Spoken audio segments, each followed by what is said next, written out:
Hello guys, good evening. Jepoy man siyempre tabi uni. And welcome to my channel.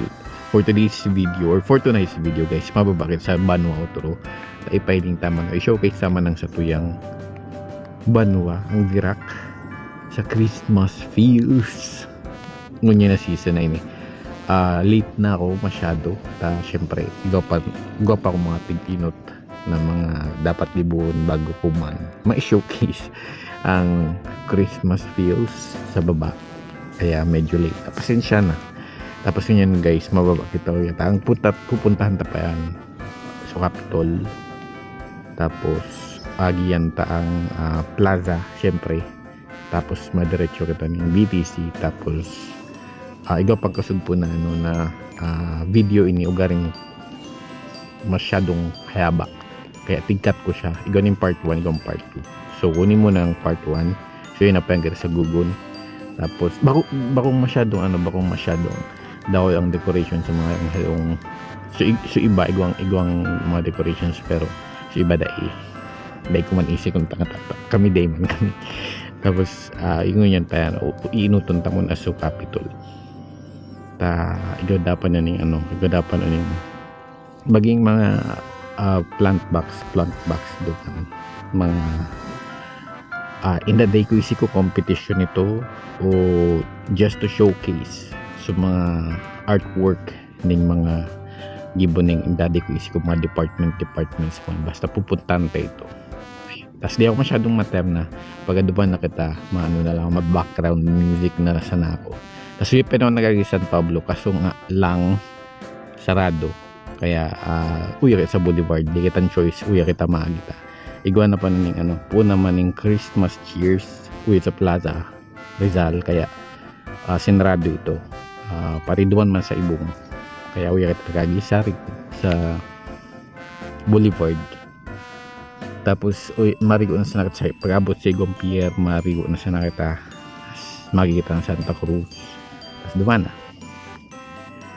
So sa mga day uya sa Virac, sa mga wala sa uya sa isla, at least may linyo man lamang isi ko na linyo na sa ibang vlogs nakadako ng galuwas. Late na late na akong tutuuso, pero at least mahiling taman uya sa vlog ko o sa mga contents ko uya sa Jepoy's TV.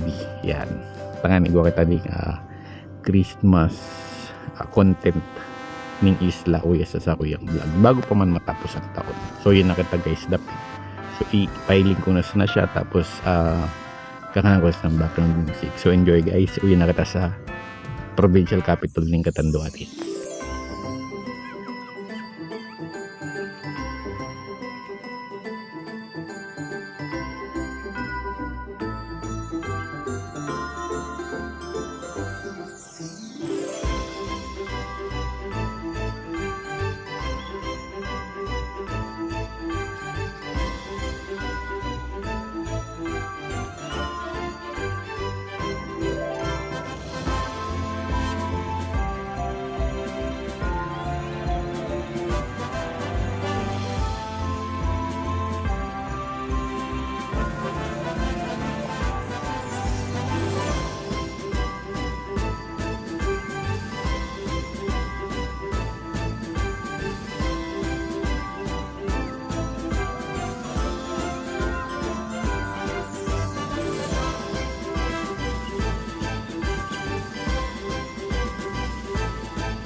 So yan guys, napailing ko sa inyo mga Christmas designs na na-showcase man sa to yung provincial capital o sa isla ng Catanduanes. Tapos ganyan mangahang naman kita sa Virac Plaza. Tapos mailing tama ng situationer duman. Ngunyan na nagpo ng Christmas cheers. December 10th pala ngunyan. Tapos yun, iwan lang ito. Agyanta. Tapos siguro pakitang pupuntahan pagkatapos kayo ito. Okay. And yun pa yan guys, advance Merry Christmas and a Happy New Year sa Gabos, lalo na sa mga taga-isla o sa Catanduanes, buda sa mga taga-isla na wala na uya, at least mailing nyo man lamang na sa mga lugar na pinagharian nyo. Okay ni yan guys, enjoy sa natabi ka mo habang gailing-hiling ka mo. Kuya pa yan kita sa kahalabaan ng Kulawan Gaagi. Tapos duman kita matunong sa Igong Plaza. And since nga nailing ko nasarado duman sa baryo, so malamang sarado man uya kayo. So mahanap na sa nakatanim parking pag abot duman. So mariko-riko na sa nakita kung saan kita pwede mag-park. Tapos biltada na sa nakita uya. Hindi sabihin tayo ko nasarado.